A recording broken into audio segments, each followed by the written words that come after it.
Eris Thorne was a man who built quiet things for a noisy world. In his small workshop tucked away at the back of his garage, he would spend hours surrounded by tiny wires, blinking circuit boards, and sketches that looked like spider webs. He was an inventor. His mind was always whirring like a silent motor hidden deep inside him, constantly figuring out how to make things work better, smoother, and quieter. During the day, this whirring mind was his superpower. It helped him solve puzzles that made others scratch their heads. He could look at a jumble of parts and see the perfect machine they were meant to become. People admired him for it. They would say, "Aris, you have a gift." But at night, that gift turned into a curse. When the sun went down and the world outside, his window grew still, the motor in his mind wouldn't switch off. If anything, it spun faster. Lying in the dark, in the comfortable bed that should have been a place of peace, his thoughts would riot. It wasn't that he was worrying about scary things. Instead, his brain would replay the day's work like a movie he couldn't leave. That stubborn line of computer code would scroll behind his eyelids. The design for a new gear would spin in the darkness, and he would mentally adjust it, over and over. A conversation from the afternoon would repeat itself, and he would think of all the better, smarter things he could have said. He would watch the red numbers of his clock change. 11:07 p.m., 1:23 a.m., 3:41 a.m. Each flip of a digit felt like a small defeat. The silence of the night, which was supposed to be soothing, felt heavy and accusing. In that silence, the whirring of his own thoughts was the loudest sound in the world. He tried all the common sense tricks. He would get up and read a boring book. He would make a cup of warm milk. He would count sheep, but even the sheep would turn into little robots needing repairs, and he'd be wide awake again, thinking about their mechanical legs. His face in the morning told the whole story. The mirror showed a man with gentle shadows under his eyes, a face that seemed a little softer and more tired than the day before. He would drink his coffee, a little more than he should, and put on a smile. At his workshop, his hands were still clever and his ideas were still sharp, but it felt like he was running them on an old, drained battery. He missed sleep. He missed that feeling of drifting off without a fight, of waking up and feeling truly rested. He felt like he was on one side of a locked door, and on the other side was the rest of the world, all happily asleep. He could hear their quiet breathing, but he couldn't find the key to join them. One particularly bad morning, after a night where sleep never came, he sat at his workbench holding a tiny, delicate sensor he was building. His hands, usually so steady, had a faint tremor. He looked at the complex little device, and then he looked at his own tired reflection in the glass of a picture frame. He realized something in that moment. He was a brilliant inventor. He could build a machine to sense the slightest change in temperature or pressure. He could create something that could solve a problem for thousands of people. But he could not solve this one, simple, human problem for himself. He could not build a machine to give himself a single good night of rest. It was the greatest engineering challenge of his life, and so far, it was a complete and total failure. And the worst part was he had to face it alone, every single night in the quiet dark of his room. Eris's bedroom at night was not just a room. It had become a battlefield. And on a small table right next to his bed was what he had started to call, in his head, his museum of failed dreams. It wasn't a real museum, of course. There were no tickets or tour guides. But it was a collection of every single thing that had promised him sleep and had let him down. The main exhibit was the white noise machine. It was a sleek, modern little dome that was supposed to fill the room with the sound of a gentle rainstorm. When Aris first bought it, he had so much hope. He plugged it in, pressed the button, and lay down. Instead of a soft rain, it made a sound like a television tuned to a dead channel, a constant, staticky hiss. His inventor's brain, instead of relaxing, got to work. Is that the sound of rain on a tin roof?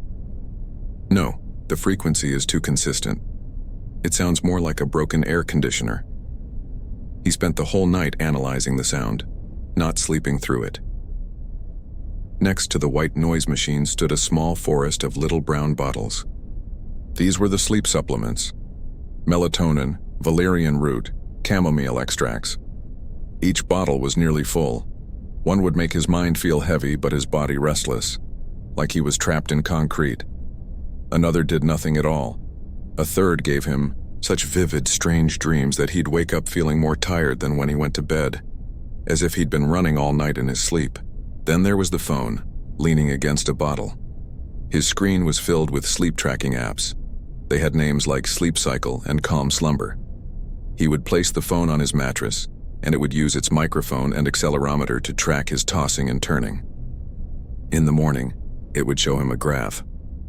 The graph was always a mess of red and orange lines, jagged and frantic, like a drawing of a mountain range. Below the graph, the app would cheerfully declare, "You achieved 2 hours and 47 minutes of restless sleep." He didn't need an app to tell him that. He had lived every exhausting minute of it. The data didn't help, it just made his failure official. He had tried changing his life too. This was the part he was most proud of, and also the most frustrated by. For 2 whole months, he had followed the perfect sleep hygiene rules like a strict religion. No caffeine after 2 p.m. This meant his afternoons dragged on, slow and foggy, but his nights remained wide awake. He set a strict bedtime of 10:30 p.m. and would lie there in the dark, watching the clock, his own rule becoming a prison sentence. It's 10:47, he'd think.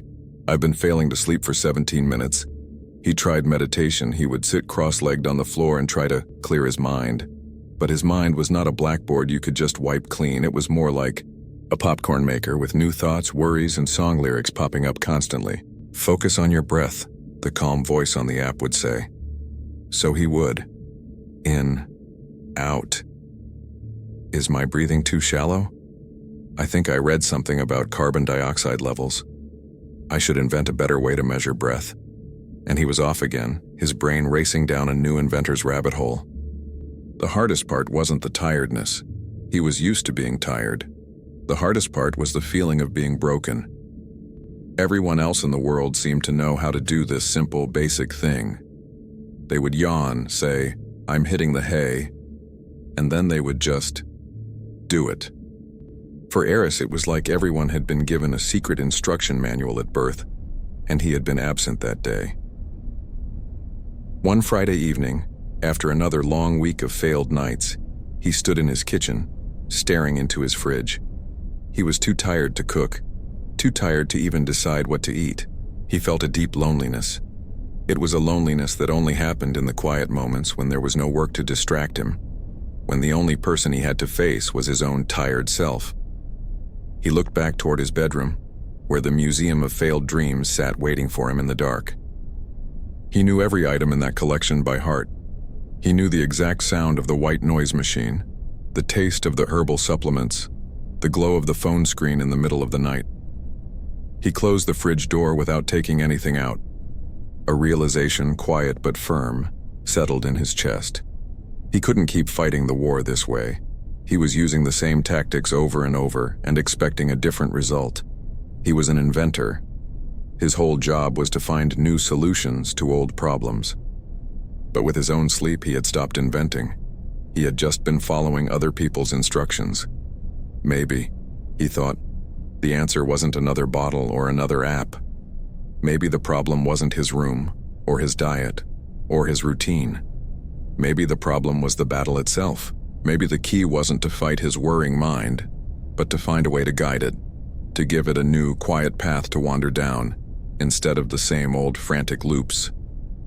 He didn't know what that path was yet, but for the first time in a long time, looking at his museum of failures didn't make him feel defeated. It made him feel curious. It was a collection of clues pointing toward what didn't work. And if he could figure out what didn't work, maybe, just maybe, he could start to imagine what could. The Monday after his kitchen revelation felt different for Eris. The tiredness was still there, a familiar blanket he carried around his shoulders. But underneath it was a new feeling, a spark of purpose. He wasn't just a patient trying to cure his insomnia anymore. He was an inventor on the verge of a new project. The problem was his sleep. The challenge was to find a solution no one else had thought of. He decided to start by observing the enemy. Instead of just lying in bed and hating his wakefulness, he began to study it. He kept a notepad on his nightstand. Not for writing down worries, but for taking notes, like a scientist in a strange jungle. Night 1, 11:30 p.m. Mind stuck on the wiring diagram for Project Gamma. It's looping. The same 3 connections over and over. It feels like a hamster on a wheel. Night 2, 1:15 a.m. Remembered that awkward conversation with Ben from the grocery store. Why did I say that? Brain won't let it go. It's like a song you hate but can't get out of your head. He noticed a pattern. His mind wasn't just thinking random thoughts. It was getting stuck. It would latch onto one idea, one problem, one memory, and it would just chew on it for hours. It was like his brain was a tongue worrying a loose tooth. It couldn't leave it alone. This was his first big clue. The enemy wasn't thinking. The enemy was repetitive thinking. His mind, with no outside distractions, would find a single thread and pull on it until the whole night unraveled. A few days later, a lucky accident happened. It was a Saturday afternoon, and he was too tired to work in his workshop. He collapsed on his sofa and turned on the television, flipping through channels just to have some noise in the background. He landed on a documentary. The screen showed a black, starry sky, and a voice was talking in a calm, measured tone. And so, the Messenger spacecraft began its long journey to the innermost planet, Mercury. Eris was about to change the channel. He wasn't particularly interested in space. But the narrator's voice was so calm, and he was so tired that he let the remote rest on his chest. He closed his eyes just for a minute, listening. The documentary explained things he had never known. Mercury, the planet closest to the sun, was a world of wild extremes. One side facing the sun was a scorching furnace hot enough to melt lead. The other side, in permanent darkness, was one of the coldest places in our solar system. Then, the narrator said something that made Eris's eyes flutter open. He was talking about the planet's surface. Mercury is scarred with vast, deep canyons and enormous cliffs, and here at the poles, hidden from the sun's relentless gaze, are craters plunged in permanent shadow and silence. These are places where sunlight has never touched. They are frozen still, and utterly quiet. The words hung in the air of Eris's quiet living room. Permanent shadow. Silence. Frozen. Still. These words did not describe a peaceful meadow or a babbling brook. They were harsh words, but to Eris in that moment they sounded like a strange and beautiful kind of peace. His inventor's brain, which usually caused so much trouble, started to connect the dots. His problem was a mind that wouldn't stop its repetitive, looping thoughts. It was a mind that needed something to focus on, but something so simple, so boring, and so empty that it couldn't possibly get stuck on it. A peaceful meadow was too interesting. Your brain could imagine a butterfly or a cloud or wonder what kind of flowers they were. A babbling brook made you think of the water's path or skipping stones. But a canyon on Mercury? What was there to think about? It was just rock and silence and darkness. There was no life, no weather, no sound. It was a blank slate, a vast, empty and quiet space. A wild, crazy idea started to form in his mind. What if instead of fighting the looping thoughts, he gave his brain a new, better loop? A loop that was designed to be boring? What if he tried to imagine himself in one of those silent, shadowy Mercurian canyons? That night, when he went to bed, he didn't take any supplements. He didn't turn on his white noise machine. He just lay down in the dark, a little nervous, a little excited. He closed his eyes and tried to remember the images from the documentary. He pictured a canyon, not like the Grand Canyon on Earth, but something more severe. The walls were a rusty, dusty color. The sky above was not blue, but the deepest black, peppered with sharp, unwinking stars. There was no air, so there was no sound. None at all. He imagined himself not walking, but drifting slowly, weightlessly, like an astronaut on a spacewalk, down into the canyon. He focused on the feeling of moving without effort. He focused on the texture of the rock wall beside him, dry, dusty, and ancient. It was hard. His brain, the stubborn hamster, tried to run back to its old wheels. "This is silly," a thought interrupted. "You're just lying in bed pretending to be in space." For a second, he felt frustrated. The old battle was starting. But then he remembered his new mission. He wasn't fighting. He was guiding. Gently, like steering a boat with a gentle push of the oar, he guided his attention back to the canyon wall. He focused on a single small rock on its surface. It's just a rock, he thought. It's been there for 1 billion years. It's quiet. Another thought popped in. I need to remember to buy milk tomorrow. Instead of following that thought to the grocery store, to the dairy aisle, to wondering if he should get almond milk instead, he just acknowledged it. Okay, he said in his mind, and then he gently returned to the feeling of drifting. Slow, weightless, quiet. He didn't fall asleep that night in a magical, instant way. It wasn't a cure. But something was different. For the first time in years, he hadn't spent the night at war with himself. He had spent it exploring. And when the sun finally rose, he felt a different kind of tired. It wasn't the bruised exhaustion of a fight. It was the mild weariness of a long, quiet journey. He had found a glimmer, not in the static of a white noise machine, but in the silent, dusty canyons of a distant planet. And for a man who had lived in darkness for so long, a glimmer was everything. The next night, Aris went to bed not with a sense of dread, but with a sense of quiet curiosity. It was a strange feeling, like preparing for a small personal experiment. He had his new tool, the image of the Mercurian canyon. He didn't know if it would work again, but he was willing to try. He lay down in the dark, took a slow, deep breath, and closed his eyes. The familiar whirl of thoughts began almost immediately. A bill he had to pay, a weird noise his car was making, the plot of a movie he'd seen, but this time he didn't fight them. He didn't get angry. He simply acknowledged them, like noticing cars driving past on a street. He let them come and he let them go. His job wasn't to stop the traffic. His job was to slowly, gently, step away from the road and into his canyon. He began to build the world in his mind piece by piece. First, he imagined the sky above. Not a blue sky, but the deep, endless black of space. Because Mercury has no real atmosphere, the stars didn't twinkle. They were sharp, brilliant, and steady points of light, like tiny diamonds stuck onto black velvet. There was no moon. The light was a stark, clear white from a sun that was, in this mental picture, far away and hidden by the canyon's rim. Next, he placed himself at the very top of the canyon. He wasn't standing on the edge. That felt too active, too much like he might fall. Instead, he imagined himself floating, lying on his back, hovering just a few feet above the canyon's rim. He was safe, cocooned in the imaginary spacesuit, feeling completely weightless. This was the start of his descent. He began to slowly, ever so slowly, drift downward into the canyon. He focused on the wall of the canyon as he drifted past it. He didn't imagine it as smooth. He made it textured and real. In his mind, he could see the layers of rock, each one a different shade of rusty brown and gray, telling a billion-year-old story of the planet's violent past. He saw little cracks and crevices. He imagined tiny pebbles and dust all frozen in place, untouched by wind or water. The most important part was the silence. He focused on that silence. It wasn't just the absence of sound. It was a physical presence. It was a thick, gentle blanket wrapping around him.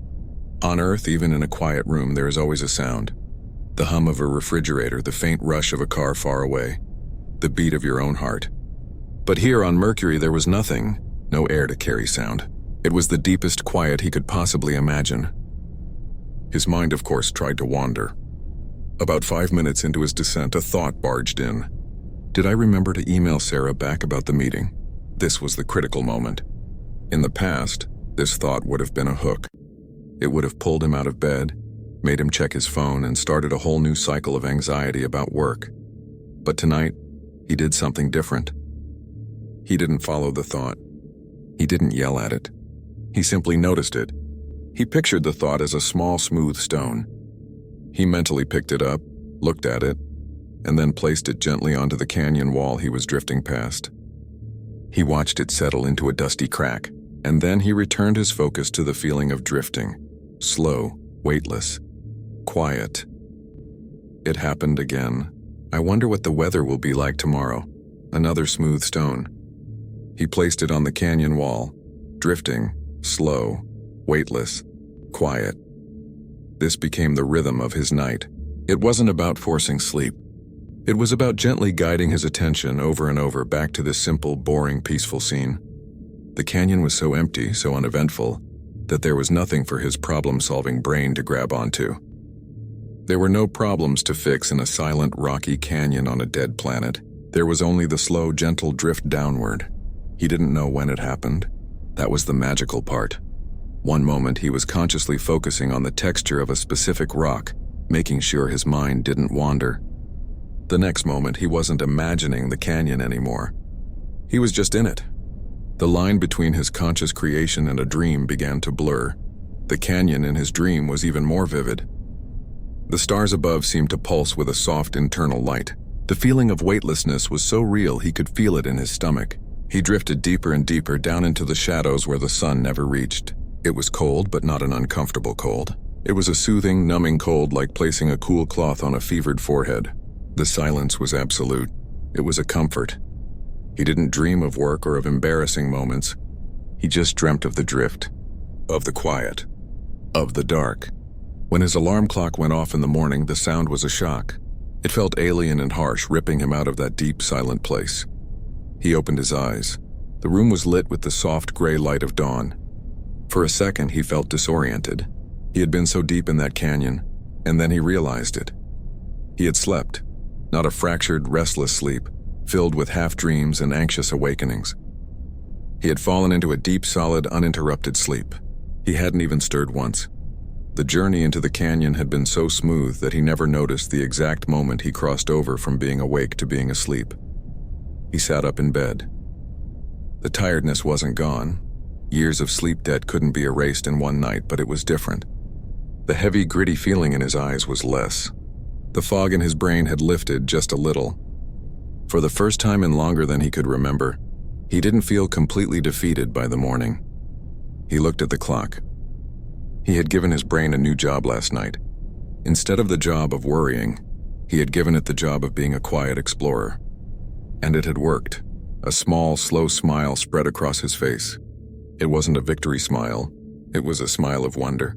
He had discovered a new land, not on a map, but inside his own mind, and he couldn't wait to go back. The morning after that first real night of sleep felt like a miracle. Eris didn't jump out of bed bursting with energy. That's not how it works after years of exhaustion. Instead, he woke up slowly, feeling the quiet of the room. The harsh, frantic buzz in his head was gone, replaced by a gentle hum. It was the difference between a radio tuned to static and one playing soft, calming music. He went through his morning routine in a kind of pleasant daze. The coffee tasted the same, but he felt less like he needed it to function and more like he was just enjoying it. On his drive to his workshop, he noticed things he usually missed.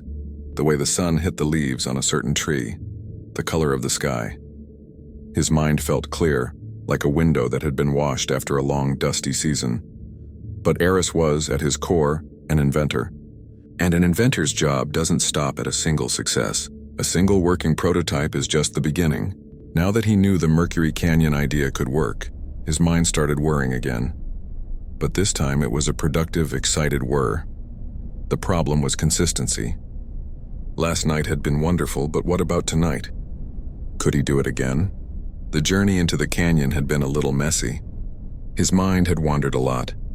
He had to keep guiding it back, like a patient parent teaching a child to walk. He needed to refine the process.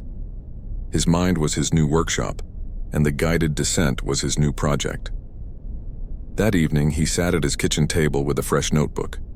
On the first page, he wrote, "Project Deep Sleep." He smiled to himself. It sounded official. He started writing down everything he could remember from the previous night. What worked? What didn't? What worked? The feeling of weightlessness. The slow drift, focusing on the texture of the rock. The absolute silence. Placing distracting thoughts on the canyon wall like stones. What was hard? Starting the journey. My mind kept wanting to jump to other things. I had to build the whole canyon from scratch in my head every time. It was a lot of work. This was his first big insight. Building the entire canyon every night was like building a complicated machine from scratch each time you wanted to use it. It was inefficient. He needed a pre-built path. A familiar route his mind could walk down without having to do any construction work. He decided to create a fixed starting point. He wouldn't just imagine a canyon. He would imagine the same canyon every night. He spent an hour that afternoon with his eyes closed, designing it in detail. He called it the Serenity Chasm. He decided on its exact features. The starting point was a specific flat rock at the very top, shaped like a turtle's shell. The canyon walls had a distinct reddish-gold color, with a prominent zigzagging crack running all the way down one side. A perfect track for his eyes to follow mentally as he drifted down. At the very bottom, he imagined not a scary darkness, but a soft, welcoming pool of shadow, like a bed of dark velvet. He was creating a mental shortcut, a well-worn path to peace. That night, he lay down and immediately went to his turtle shell rock. It was easier. His mind knew the place. He didn't have to invent it. He just had to remember it. He began his descent, focusing on following the zigzag crack with his mind's eye. It was smoother, but not perfect. A thought about a funny meme he'd seen popped into his head. Instead of getting frustrated, he used his new tool. He pictured the meme as a little glowing piece of paper. He mentally reached out, took it, and gently stuck it into the zigzag crack in the wall. He watched it fade into the rock. Then he returned to his descent. He was no longer just the explorer. He was a curator of his own thoughts. He was tidying up his mind as he drifted off to sleep. The next breakthrough came a few nights later. He realized that the hardest part was the very beginning, the first few minutes of settling into the canyon. His body would often feel tense, or a random itch would appear, or he'd suddenly become aware of his own breathing. He needed a way to transition from his busy day to his quiet canyon. He remembered an old trick from a yoga class he'd taken years ago and immediately quit. It was called body scanning. He decided to try it as a ramp leading down into his Mercurian canyon. So his new routine became this. First, he would lie down and take 3 slow, deep breaths. Then he would start at his toes. He would mentally say, "My toes are heavy and relaxed." He wouldn't force them to relax. He would just notice the feeling of the sheets on them and imagine them sinking gently into the mattress. Then he would move to his feet. "My feet are heavy and relaxed." Then his ankles, his calves, his knees, all the way up to the top of his head. It was slow. It was boring. And that was the point. It was a slow, gentle switch, turning off the alertness in his body, muscle by muscle. By the time he finished the body scan, his body felt heavy and calm. His mind was already quieter. Then he would step onto the turtle shell rock and begin his descent into the Serenity Chasm. The combination was powerful. The body scan calmed the physical noise. The Mercurian canyon calmed the mental noise. Night after night, he practiced. Some nights were easier than others. Some nights his mind was a wild horse and it took longer to gentle it. But he never got angry. He just kept guiding it back patiently to the zigzag crack, to the feeling of drifting, to the profound silence. He was no longer a victim of his insomnia. He was an active participant in his own rest. He had built a new workshop inside his mind, and in that quiet personal space he was carefully, lovingly, building the gift of sleep. And with each successful night he felt he wasn't just restoring his energy, he was restoring himself. After a few weeks of successful journeys into his Serenity Chasm, a new idea started to grow in Eris's mind. It was a quiet, persistent thought, much like the ones he now gently placed on his canyon wall. He was an inventor who built things for other people. What if he could build this for someone else? The thought was scary. This was his private world, his secret weapon against the long, dark nights. What if it was just a fluke that worked only for him? What if he shared it and people laughed? The fear of failing in public felt much bigger than the private struggle he had known for so long. But another, stronger feeling pushed him forward. He remembered the deep loneliness of his sleepless nights. He remembered scrolling online and seeing countless forums where people just like him begged for help, feeling just as broken and alone as he had. If his strange method could help even one other person feel less alone, wouldn't that be worth the risk? One rainy Saturday, he found the courage. He was in his workshop, but instead of working on circuits or sensors, he cleared a space on his cluttered desk. He pulled out his simple voice recorder, the one he used to capture ideas when his hands were too dirty to write. He opened his notebook to the page titled Project Deep Sleep. His heart was beating a little fast. This felt more personal than any machine he had ever built. He pressed the record button. The little red light glowed and he felt a wave of self-consciousness. His voice sounded thin and awkward in the quiet room. He cleared his throat. "Hello," he began, then immediately stopped. That sounded too formal. He took a deep breath, the way he did at the start of his body scan. He tried again, speaking softer, slower. If you're listening to this, you're probably having a hard time finding sleep. That's okay.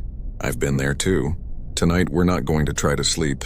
We're just going to go on a little journey, a quiet one. There's nothing you need to do. Just listen. And if your mind wanders, that's perfectly fine. Just gently guide it back. He closed his eyes, not to sleep, but to focus. He began to guide the listener through the exact routine he had built for himself.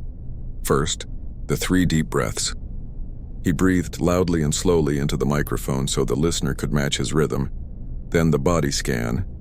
He moved slowly from the toes to the head, his voice a calm, monotonous drone. Notice your toes. Just let them be heavy. Feel the weight of the sheets.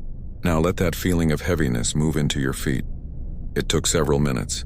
He wasn't giving orders. He was just making gentle suggestions, creating a map for the body to follow into relaxation. Finally, when the body was quiet, he began the main journey. Now, I'd like you to imagine a place with me. It's not a forest or a beach. It's a canyon on the planet Mercury. He described his Serenity Chasm in vivid detail. The turtle shell rock, the reddish gold walls, the prominent zigzag crack. He guided the listener to imagine themselves floating weightlessly, beginning their slow descent. He incorporated his method for dealing with thoughts. If a thought comes into your mind, that's okay.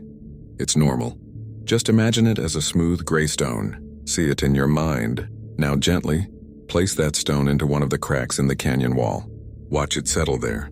And then return your attention to the feeling of drifting, slow, weightless, quiet. He spoke for about 20 minutes. His voice never rose in excitement. It was a steady, gentle, almost boring stream of words. He described the silence, the darkness, the coolness over and over again, using slightly different words each time. The repetition wasn't a mistake. It was the whole point. It gave the busy mind nothing new or exciting to latch onto. When he felt the journey was complete, he slowly brought it to an end.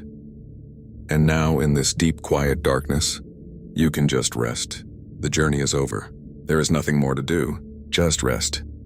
He let the silence run for a full minute on the recording before whispering a final, "Good night." He pressed the stop button. The red light went out.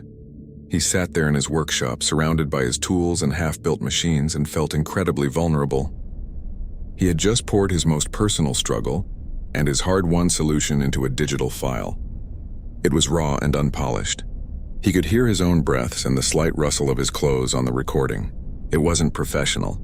It was just him. He named the file Mercury Canyon Prototype 1. He didn't know what to do with it. He thought about the online forums. He was too scared to post it publicly, but he remembered his promise to himself, to help one other person feel less alone. He thought of his friend, Leo. Leo was a graphic designer who often complained about stress and his mind running a marathon as soon as his head hit the pillow. Leo was also kind, and Eris trusted him not to laugh. With a nervous click, he attached the audio file to an email. "Hey Leo," he wrote. "I've been working on a weird little project to help with sleep. It's a bit different. Would you be willing to give it a listen tonight and tell me what you think? No pressure at all, just curious." He hovered the mouse over the send button for a long time. This felt like a bigger step than any invention he had ever patented. He was sending a piece of his own peace out into the world. He took a deep breath and clicked. The message whooshed away. There was no taking it back now. The prototype was out of the workshop. The hours after sending the email to Leo dragged on for Eris. He tried to distract himself in his workshop, but his focus was gone. He'd pick up a tool and then put it down again, his mind circling back to the same anxious thoughts. What was I thinking? Leo is going to think I've lost it. A guided tour of Mercury? He'll listen for 30 seconds and turn it off, laughing. He imagined Leo playing it for his other friends as a joke. The vulnerability he had felt while recording now felt like a terrible mistake. He checked his phone constantly, even though he knew it was too soon. Leo was probably busy, or had already listened and was now trying to figure out a polite way to say it was the weirdest thing he'd ever heard. The next morning, Eris woke up after a night of surprisingly decent sleep. His own method had worked even through his anxiety, and the first thing he did was check his phone. There was a new email from Leo. His stomach did a little flip. He opened it. The message was short. "Eris, Wow, I don't know what to say. I listened last night. I actually fell asleep. I think I missed the end. Can you send me the file again? I want to try it tonight, seriously. Thank you. Eris read the email 3 times. The words didn't seem real. I actually fell asleep. He hadn't realized how much he had been braced for rejection, for mockery, until he felt the relief wash over him. It wasn't just him. The canyon worked for someone else. He wrote back immediately, his fingers stumbling over the keys. Of course. I'm so glad it helped. Sending it again. Let me know how it goes tonight. The next day, Leo called him. His voice was energetic and bright. Eris, you've created magic. Night 2, it was even better. That part where you talk about placing the thoughts on the wall like stones, man, that's genius. My mind is always all over the place, but that gave it a job to do. A quiet job. I was out before you even got to the bottom of the canyon. Hearing the excitement in his friend's voice was a completely different feeling from his own private success. It was a feeling of connection, of shared relief. Then Leo asked a question that took Eris by surprise. Can I send this to my sister?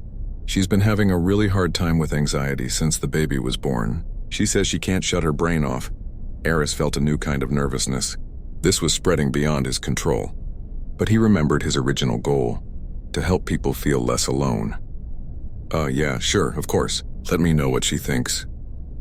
A few days later, Leo's sister Maya sent Eris a message herself. It was a long, heartfelt text. She talked about how the silent, cold canyon was the complete opposite of her warm, noisy, demanding days with a newborn. She said it was the first time in months she hadn't felt guilty for taking time to rest, because the voice wasn't judging her. It was just guiding her. She said it felt like a friend's voice in the dark.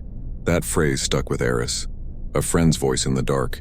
It was exactly what he had needed for all those years. It wasn't a doctor's voice or a guru's voice or a strict app's voice. It was just a calm, understanding presence. A small circle of people now had the file. Leo had shared it with 2 other friends. Maya shared it with a mom from her parenting group. Each person who tried it reported back with a similar sense of grateful surprise. They didn't use fancy words. They said things like, I finally stopped thinking about my to-do list, or I didn't wake up once, or simply, thank you. Eris started a new page in his notebook. He called it testimonials. He wrote down the phrases people used. He wasn't collecting them to boast. He was collecting them to remind himself that this was real. This was helping. He noticed a pattern in the feedback. People weren't just saying it put me to sleep. They were saying things like, it gave my busy brain a quiet job, and it felt like I had permission to stop trying so hard. They were echoing his own exact experience. One evening, sitting in his quiet workshop, he listened back to his original recording. He heard all the flaws, the slight pauses, the rustling, the unprofessional tone. But now he heard it with different ears. He heard what Maya had heard, a friend's voice. It wasn't perfect, but it was sincere. It was real. He thought about the millions of people lying awake in the dark right now, feeling broken and alone, just as he had. He thought about the museum of failed dreams on his own nightstand. What if he could give them a new exhibit? Not a pill or a machine, but a simple mental path to walk down. The fear was still there. Putting this out into the wider world was terrifying. But it was now a smaller fear, overshadowed by a growing sense of responsibility. He had stumbled onto something that genuinely helped people. To keep it for himself suddenly felt selfish. He opened his laptop. He found a popular online forum for people struggling with sleep and anxiety. His heart was pounding. He created a new post. His fingers were cold. The title was simple. Something that helped me. A guided rest. In the body of the post, he was honest. He didn't pretend to be a doctor or an expert. He wrote, I've struggled with insomnia for years. I tried everything. This is a simple audio recording I made for myself. It's just a voice guiding you through a quiet mental landscape. It's a bit different, but it worked for me and a few friends. If you're feeling desperate, maybe it will help you too. There's no cost, just a file to download. He attached the Mercury Canyon Prototype 1 audio file. He didn't use his real name. He signed the post simply, The Sleep Inventor. He took one last deep breath and clicked Submit. The prototype was no longer a prototype. It was now a message in a bottle, tossed into the vast ocean of the internet. He had no idea if anyone would find it, or what would happen if they did. He just sat there, in the silence, hoping it would find its way to someone who needed a friend's voice in the dark. For the first 2 days after posting his recording online, nothing happened. Aris would check the forum several times a day, his stomach a little tight with a mix of hope and fear. His post just sat there, with a 0 next to the views counter, slowly sinking down the list as newer posts were added. It was like watching a leaf he had dropped into a river just float away unnoticed. A part of him was almost relieved. Maybe it was better this way. Then, on the 3rd day, he saw it. The view counter said 17, and underneath his post there was a comment. One single comment. His heart jumped into his throat. He was almost scared to click on it. He expected the worst. This is stupid. I couldn't even finish it. What a waste of time. He took a breath and opened the comments. The comment was from a user named Sleepless in Seattle. It read, "I don't usually post, but I had to. I've tried everything. Last night was the first night in over a year I didn't take a sleeping pill. I fell asleep to your voice. I don't know how to thank you. I felt safe." Aris read the words over and over. I felt safe. This wasn't just about sleep. It was about something deeper. It was about finding a shelter from the storm of your own thoughts. He had built a shelter in his mind, and now a complete stranger on the other side of the country had found safety there too. He felt a warmth spread through his chest, a feeling so strong it almost brought tears to his eyes. It was the opposite of the loneliness that had haunted him for so long. It was connection. The next day, there were 3 more comments. "My mind is always racing with work stress," wrote one person. "The placing the stones on the wall trick actually worked. It gave my anxiety a place to go." Another said, "I thought the Mercury thing was weird, but I was so tired I was willing to try anything. I didn't even make it to the bottom of the canyon. Thank you." The 4th comment was simple. "More, please?" The view counter started to climb faster. 50 views, 100 views, 200 views. The message in a bottle hadn't sunk. It had been found by a passing ship, and the people on board were telling their friends. Aris was overwhelmed, but in the best possible way. He spent his evenings now not in his workshop with tools and wires, but at his computer, reading every new comment that came in. He saw the same words appearing again and again. Quiet, safe, no pressure, first time, thank you. He noticed something else. People were starting to talk to each other in the comments. Someone would write, "I kept getting stuck at the part with the zigzag crack." And another user would reply, "That happened to me too. Just try to imagine the color of the rock instead. That helped me." They were forming a little community, a community of people who had all felt broken and alone, now sharing their small victories and gentle advice. They weren't just downloading a file, they were connecting with each other, bonded by their shared struggle and this strange new solution. Aris, as the sleep inventor, became a quiet figure in this community. He would sometimes reply to comments, always keeping his tone gentle and supportive. "It's okay if your mind wanders," he wrote to one person. "That's what minds do. Just guide it back without any anger. You're doing great."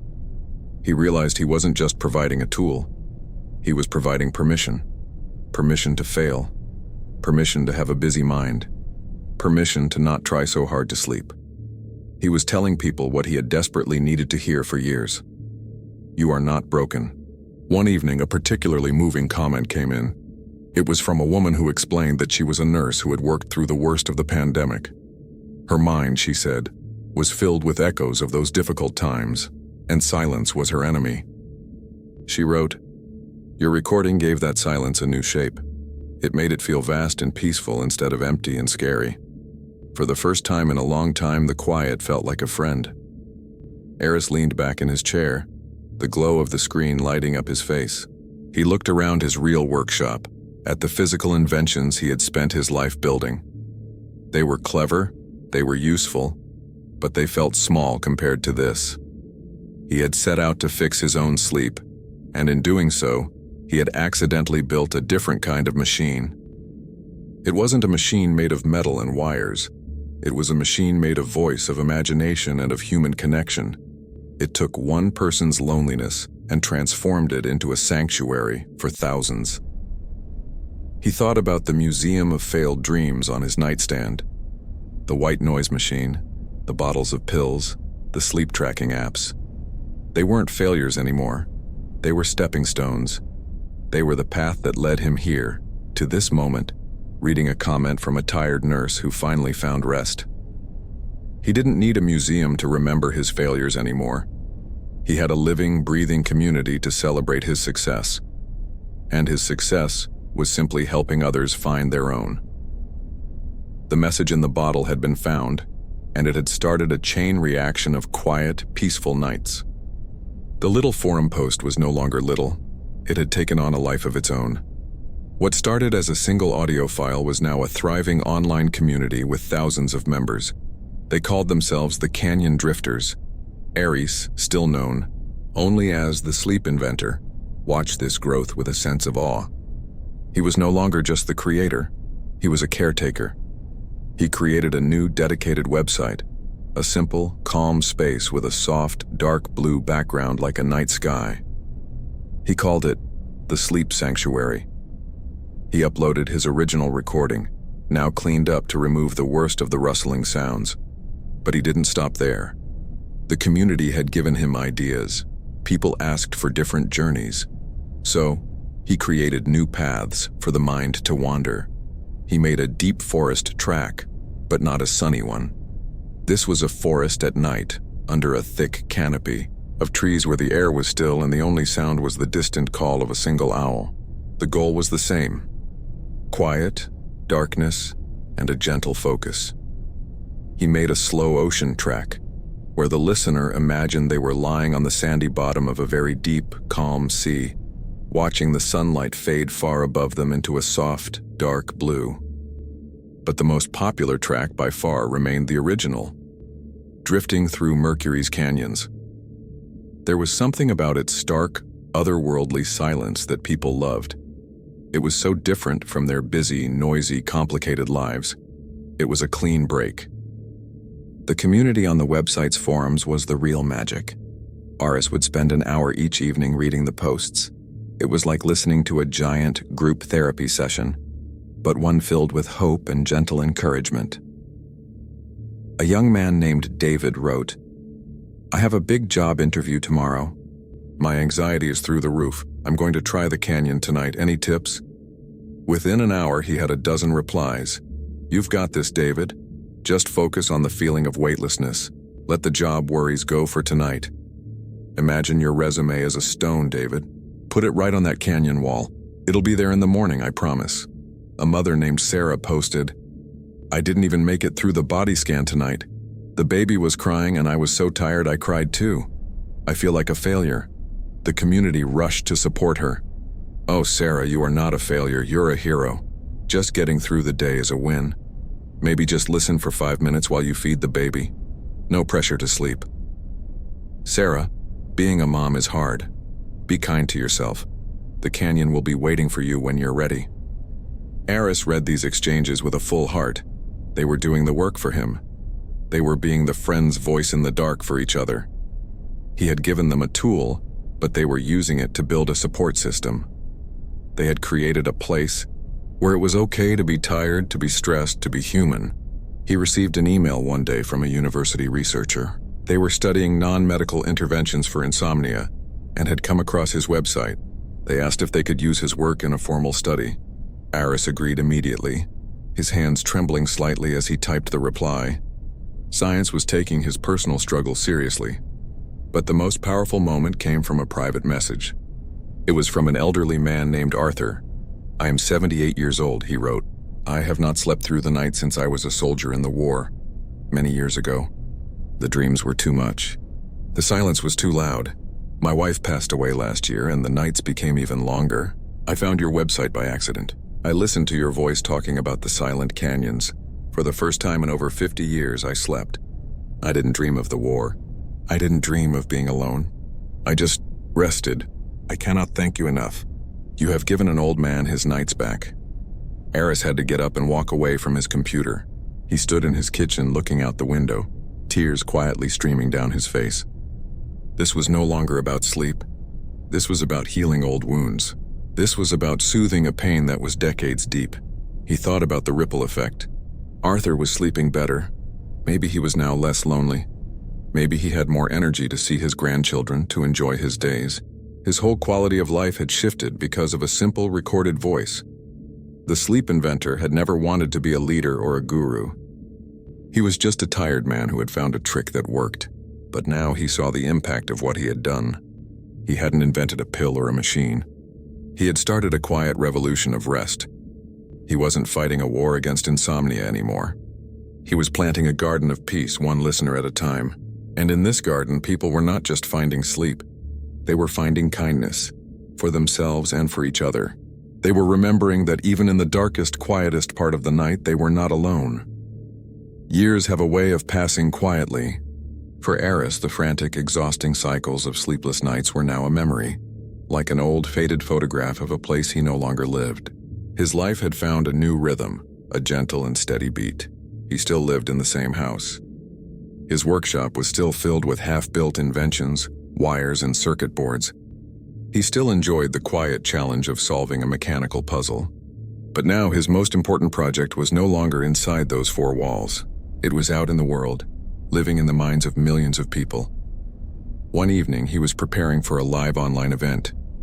It was something he did once a month, a group descent, where thousands of people from all over the world would log in at the same time, and he would guide them live through a journey into the Mercurian canyons. He no longer hid his face. The world knew that the sleep inventor was a quiet, kind-faced man named Eris Thorne. He sat in a simple chair, a soft blue light glowing behind him.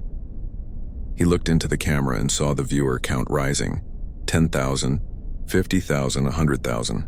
He saw the chat scroll by with messages from every corner of the globe. "Hello from Tokyo, joining from a small town in Norway. Thank you for this. Here with my mom in Buenos Aires, he didn't see these as numbers.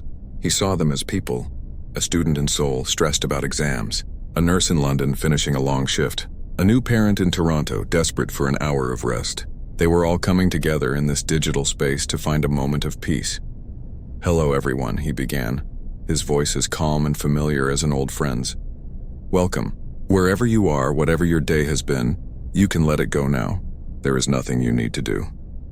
No one you need to be. Just for these next few minutes, your only job is to rest." He led them through the now familiar routine, the 3 deep breaths, the slow body scan, and then the journey to the canyon. As he spoke, describing the turtle shell rock and the zigzag crack, he thought about his own journey. He thought about the man he used to be, lying in the dark, defeated and alone, watching the clock. He thought about the museum of failed dreams on his nightstand, which he had finally cleared away one day, donating the unused supplements and tossing the broken machines. That man felt like a stranger now. He guided the thousands of listeners downward, into the silent, shadowy depths of the canyon. He watched the chat slow, then stop almost completely as one by one, people drifted away from their screens and into their own rest. When the session was over, and he whispered his final, "Good night," the chat exploded again with grateful messages and heart emojis. He smiled, said goodbye, and turned off the camera. The house was quiet. The event was over. He was alone again, just as he had been on all those long, sleepless nights. But the silence now was different. It was no longer empty. It was filled with a profound sense of connection. He walked to his bedroom. On his nightstand, there was no museum of failures. There was just a lamp, a book, and a small framed quote a fan had sent him. It read, "Sometimes the most powerful thing you can build is a little peace." He got into bed. He didn't need to listen to a recording tonight. The path was so well worn in his mind that he could find it on his own. He closed his eyes, and almost immediately, he could feel the familiar sensation of weightlessness. He could see the rusty red walls of the Serenity Chasm. He could feel the deep, comforting silence of a world without air. But tonight, as he drifted, he imagined something new. He pictured not just his own canyon, but thousands of them all across the world. In each one, a person was peacefully drifting just like him. A student in Tokyo, a nurse in London, an old man named Arthur in his quiet home. They were all on their own personal journeys, yet they were all connected by this same simple, peaceful idea. He had set out to fix his own broken sleep. He never imagined he would end up building a sanctuary for so many others. He wasn't a famous inventor of machines, but he had invented something perhaps more valuable, a key to a door that millions thought was locked forever. As he drifted deeper into sleep, he felt a final, clear thought. His greatest invention wasn't a recording or a website or a method. It was the proof that even in our darkest, most lonely struggles, we contain within us the power to build a bridge to a better place. And sometimes all it takes is a little guidance to find the architect inside ourselves. He had helped millions find a new orbit around their busy lives, a slower, quieter, more peaceful path. And as he finally slipped into a deep and restful sleep, he knew with absolute certainty that he was home.